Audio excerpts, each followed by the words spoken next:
Čus, ahoj. No, rád by som sa tu tak trošku zmienil o takom príbehu, ktorý sme zažili cez víkend.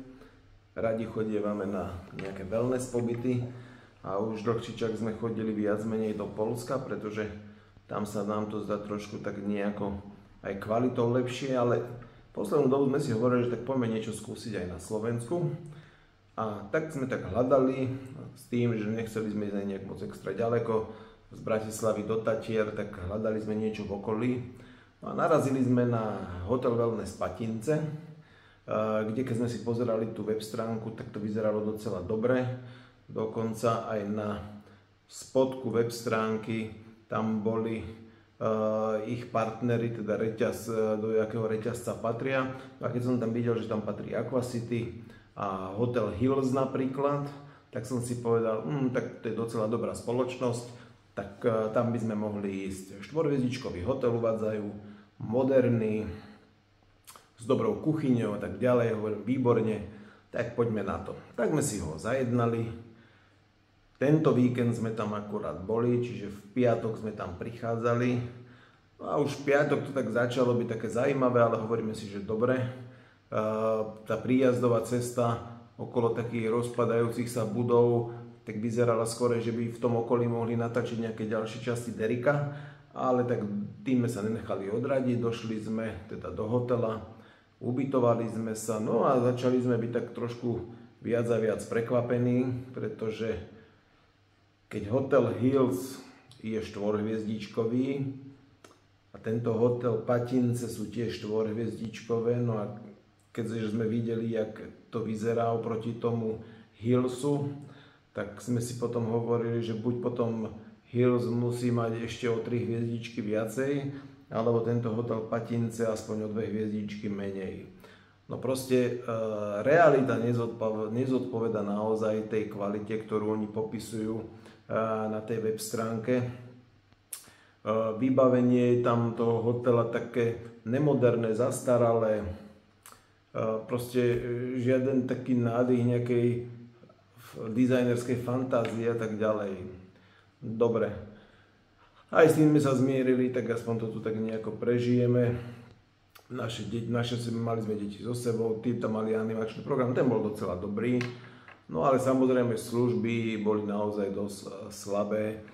Čo sa týka jedla, nemôžem vytknúť nič, jedlo bolo docela fajn. To, že to bolo v takej malej reštaurácii, vzhľadom na to, že kapacita hotela je nejakých 250 ľudí a tá reštaurácia bola tak malá, že keď ste išli na tú polpenziu, či už na raňajky alebo na tú večeru, tak ste museli si dávať na to pozor, ináč ste tam mohli čakať pred reštauráciou a čakať, kým sa niekto naje, aby ste si chytili potom prázdne miesto, pretože naozaj ten pomer tých stolov, alebo respektíve veľkosti tej reštaurácie bol taký mikro, by som povedal.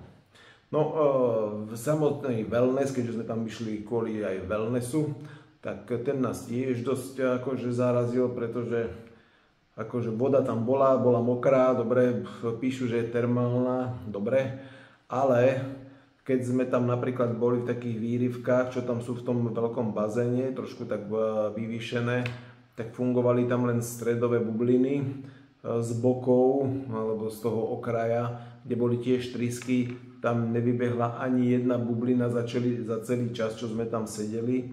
Takisto aj v tom bazéne tie chrliče vody, čo vám vlastne padá tá voda pod tlakom na ramena a vlastne si masírujete vrch tela, tak ani raz sa tam teda nerozbehla.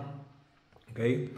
Ďalšie také prekvapenie bolo v samotnom tom wellness. No, museli ste tam pri tom turnikete čakať dosť dlho na to, aby ste vôbec prišli na radu k takej malej mikro prezliekacej miestnosti. By som povedal, že upratovačky majú väčšie kumbále ako bola táto. To znamená, že tam sa väčšinou zmestili dvaja dospelí, aj to predpokladám, že z rovnakej rodiny, lebo tak prezlieka sa tam akože ešte povedzme niekto cudzí, tak to by bolo akože zaujímavé. Takže až potom ste mohli ísť dnu. Tie sauny boli také, že dobre, boli tam sauny, ale tiež na štvorhviezdičkový hotel si predstavujem trošku moderne zariadené sauny, nejaké osvetlenie, nejakú hudbu, trošku relaxačnú, no proste zero, nič tam nebolo. Takže dosť taká veľká nuda by som povedal, alebo v slangu našich tínedžerov hovoríme, že taká zývačka. No a keďže sme tam boli do nejakej jednej, tak hovoríme, ideme sa naobedovať a tam na stránke práve píšu aj tá Panorama restaurant, čo tam hore na tom prvom poschodí. Výborná kuchyňa, no tak to ste mali len teraz zažiť. Keď sme tam došli, bolo tam naozaj pár ľudí, nebolo tam žiaden, že úplný pretlak. No ale už na tých ľuďoch ste videli, že tam vládne nejaký chaos, tí zákazníci pri tom pulte tam sa snažili domôcť tých svojich objednaných jedál. Konkrétne nejakú pizzu tam jedna pani čakala už 50 minút, ale dobre hovorí človek, kým nezažije, neverí. Ja som si konkrétne objednal vypražaného heka a plus palacinku pre malú, pre ženu polievku. No polievku nám dali rýchlo, to akože to tam mali, no ale palacinka 40 minút, to ešte stále nám nerobili, to som musel tam teda naozaj pribehnúť a už posúvať toho pána. No a keď tam došiel manažer, tak sa ho pýtam teda, lebo tesne predtým mi oznámili, že toho heka, čo som si už aj zaplatil, lebo keď si nezaplatíte, tak vám to nevydajú, tak mi oznámili, že už hek vlastne není, hej. No, tak som teda s tým manažerom tak diskutoval. Ten mi povedal, no bohužiaľ nedošiel im kuchár a neviem, kadejakú výhovorku hľadal, no ale tak snad si myslím si, že štvorhviezdičkový hotel by mal mať aj nejakú záruku, že keď vypadne kuchár alebo neviem, nejaký personál, tak snad sú nejaké rezervy, náhradníci a tak ďalej. No proste trojhviezdičkový, dvojhviezdičkový, nejaký ubytovací penzión, akože toto by som ani nad tým nepolemizoval, ale preto hľadám štvorhviezdové hotely, aby sme si teda jednak užili, dali v podstate aj svojim emóciám nejaký zážitok, nejaké sprúženie, ale tu sme skorej narážali, že nás to viac a viac psychicky tam dosť deptalo. No a nakoniec aj ten bar bowlingový večer proste, tak zastaralé priestory. Príde k vám kelner, chcete si objednať niečo, tá čašník, príde k vám, samozrejme brali si známie nejaké alkoholické nápoje a tak ďalej. Ja keďže som chcel napríklad čaj, tak mi bolo oznámené, že čaj a kávu nerobia. Dajte mi dve ľahšie otázky, že prečo? Ani on mi to nevysvetlil a takisto to bolo aj na druhý deň, keď sme tam boli, proste čaj nerobia.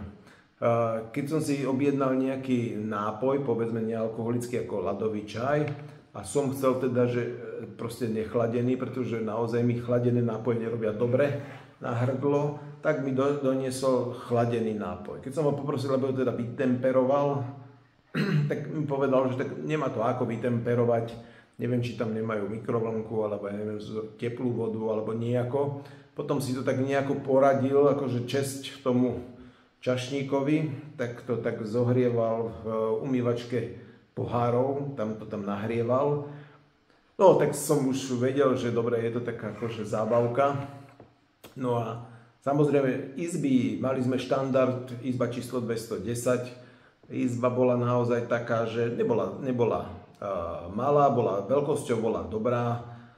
Nábytok bol docela taký akože čerstvý, ale taký jednoduchý, taký, že aj v IKEA by som krajší nakúpil. A všetko bolo hnedé, proste bolo to... No keď si pozriete napríklad ubytovanie toho Hillsu, štvorhviezdičkového hotela, tak keď sa pozriete na tie izby, tak tam ten architekt sa si tam trošku, alebo dizajner sa tam trošku vyriadil, proste úplne iná nálada. Hej. To znamená, tu to bolo všetko hnedé.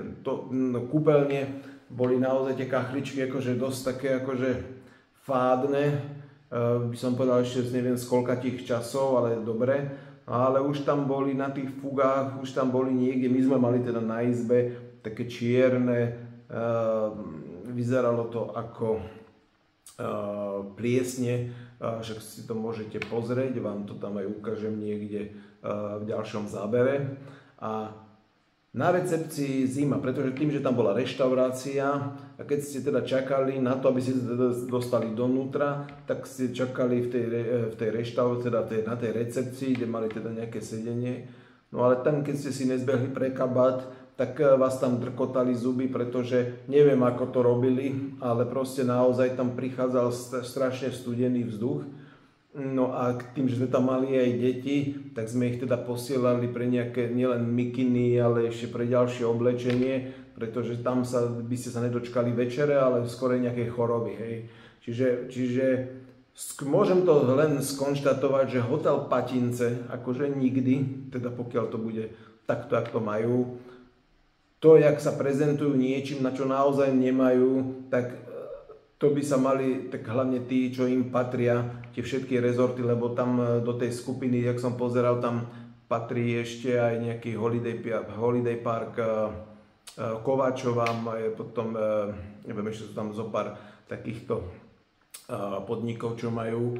Takže ak sú si teda naozaj myslieť, že tie Patince sú v poriadku, no tak vám hovorím, že to nie sú v poriadku a teda ušetrite si radšej čas a peniaze a radšej choďte naozaj niekde inde, kde to za to stojí, ale tu taký, čo si povedzme chcete doprať úroveň 4-hviezdových hotelov a trošku alebo prípadne vyššie, tak naozaj zvážte teda, kde tie peniaze naozaj odnesete, lebo tunak tie peniaze môžem prirovnať k tomu, že sme mohli rovno vyhodiť z okna.